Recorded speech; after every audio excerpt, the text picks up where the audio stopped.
Hello दोस्तों, नमस्कार। आज मैं आपको विक्रम बेताल में की कथा चौथा बेताल की कथा सुनाने जा रही हूँ। वीरवर की कथा है ये विक्रम बेताल में से। महाशमशान के उस सिम सपा वृक्ष से राजा विक्रमादित्य ने बेताल को फिर से नीचे उतारा और पहले की ही तरह उसे अपने कंधे पर डालकर वापस लौट चला। कुछ आगे चलने पर बेताल ने फिर राजा से कहा, राजन, उस दुष्ट भिक्षु के लिए तुम इतना परिश्रम क्यों कर रहे हो? इस निष्फल परिश्रम में तुम्हारा विवेक भी तो नहीं दिख पड़ता। फिर भी मार्ग विनोद के लिए तुम मुझसे यह कथा सुनो। बेताल ने कथा सुनाना चालू करा। इस धरती पर अपने नाम को सच करने वाली शोभावती नाम की एक नगरी है। वहाँ शूद्रक नाम का राजा राज करता था। उसके राज्य में प्रजा हर प्रकार से सुखी थी। शूद्रक सच्चे अर्थों में प्रजा पालक था। प्रजा को उस पर अटूट आस्था एवं विश्वास था।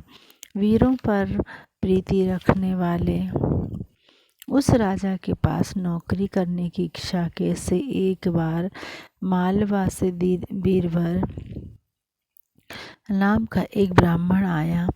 उसके परिवार में 3 व्यक्ति थे। उसकी गर्भवती स्त्री, धर्मवती पुत्र सत्यवर तथा कन्या वीरवती। इसी तरह वे तीनों ही सेवा के लिए उसके सहायक थे, जो कमर में कृपाण, एक हाथ में तलवार और दूसरे में ढाल लिए सदैव उसकी सेवा में तत्पर रहते थे। बीरबल राजा शूद्रक के दरबार में पहुंचा और अपने आने का उद्देश्य कहा तो राजा ने उसके व्यक्तित्व से, बोल चाल के ढंग से प्रभावित होकर उसे दास रखना स्वीकार कर लिया। किंतु बीरबल ने जब 500 मुद्राएं प्रतिदिन के हिसाब से पारिश्रमिक मांगा तो राजा कुछ हिचकिचाहट में पड़ गया। उसने बीरबल को नौकरी तो दे दी, किंतु गुप्त रूप से उसकी जांच कराने का भी निर्णय कर लिया। उसने एक गुप्तचर को आदेश दिया कि बीरबल के बारे में अच्छी तरह छानबीन करके यह पता लगाएं कि उस परिवार में कितना बड़ा है और इतने पैसे का वह उपयोग किस तरह करेगा। बीरबल नित्य प्रति राजा से मिलकर हाथों में तलवार लिए और माध्यम तक उसके सिंह द्वार पर ही खड़ा रहता था और फिर राजा को प्राप्त वेतन में से भी प्रतिदिन की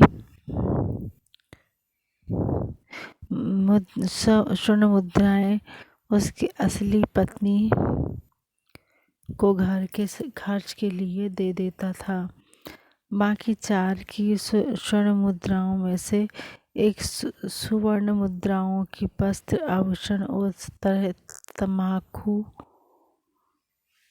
और खरीदता था। 100 वर्ष मुद्राएं स्नान के पश्चात विष्णु और शिव की पूजा में कई खर्च था। शेष 2 स्वर्ण धाराओं को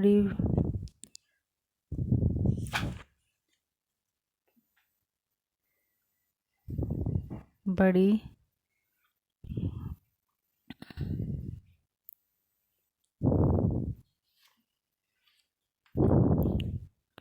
स्वर्ण मुद्राओं को ब्राह्मण और दान को देता, पूजा और शिव की पूजा में खर्च करता था। शेष 2 सभी मुद्राओं ब्राह्मण और दरिद्रों को दान में देता। इस प्रकार प्रतिदिन राजा से प्राप्त हुए 100 मुद्राएं उपभोग में करता रहा। अनंतर दैनिक कार्यों से निपटकर वह भोजन करता और फिर रात में राजा के सिंहद्वार पर जाकर हाथ में तलवार लिए पहरा दिया करता था। राजा शूद्रक ने जब अपने गुप्तचरों को उसका प्रतिदिन का नियम सुना तो वह मन ही मन बहुत संतुष्ट हुआ। राजा ने उसे पुरुष के में स्वीकार, श्रेष्ठ और विनम्र और सिंह पर द्वारा हाथों में जुट के पहला दिया। उसका तो वह मन ही मन बहुत संतुष्ट हुआ और साथ ही उस पुरुष में से कंठ और विशेष अनंतर दैनिक कार्यों से निपट कर वह भोजन करता और फिर रात में राजा के सिंह पर जाकर हाथ में तलवार लिए पहरा दिया करता था। राजा शूद्रक ने जब अपने गुप्तचरों से उसका प्रतिदिन का नियम सुना तो वह मन ही मन बहुत संतुष्ट हुआ। राजा ने उसे पुरुषों में श्रेष्ठ और विशेष रूप से आदर के योग्य पर समझा तथा उसका पीछा करने वाले गुप्तचरों को रोक दिया। इसी तरह दिन बीतते रहे पर बीरबल ने कठोर धूप वाली गर्मी के लिए सहज ही बिता दिया। घनघोर वर्षा के कष्टदायी दान भी वह उसी तरह अपने कर्तव्य हेतु अटल रहकर सिंह पर बिताता था। शूद्रक ने कई बार रातों में स्वयं जाकर उसकी जांच की, किंतु हर बार उसने बीरबल को अपनी नौकरी पर मुस्तैद पाया। एक बार जब राजा प्रजा का हालचाल जानने के लिए से रात को महल से बाहर निकल रहा था तो उसने एक दूर कहीं से हुई किसी स्त्री के रोने की आवाज़ सुनी। उस आवाज़ में बहुत दर्द, करुणा और दुख बेहालता था। भरी हुई सभा में राजा को बहुत आश्चर्य हुआ। उसने सोचा कि राज्य विवेक बहुत दर्द, करुणा और दुख विथाला भरी थी। राजा को बहुत आश्चर्य हुआ। उसने सोचा कि मेरे राज्य में ना तो कोई सताया हुआ है, ना ही कोई दरिद्र है और ना ही कोई दुखी है, तो फिर मैं यह स्त्री कौन है और इसका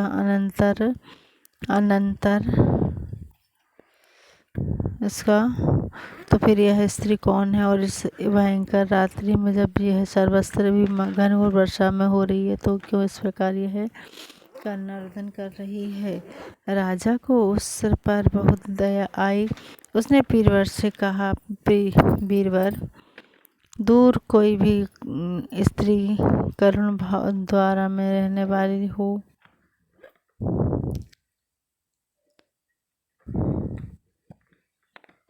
राजा की बात सुनकर बीरबल ने जब राजा को सुनकर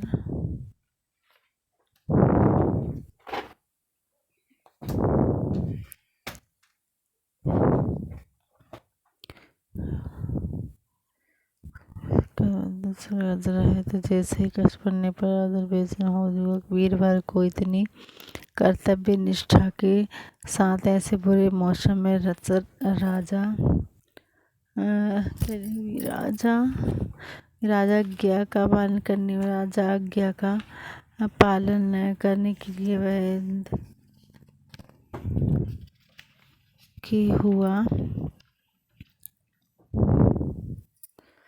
वह घनघोर वर्षा हो रही थी। एक रहकर बिजली वर्षा थी और बादल ऐसे गरज रहे थे जैसे फट जाने के कारण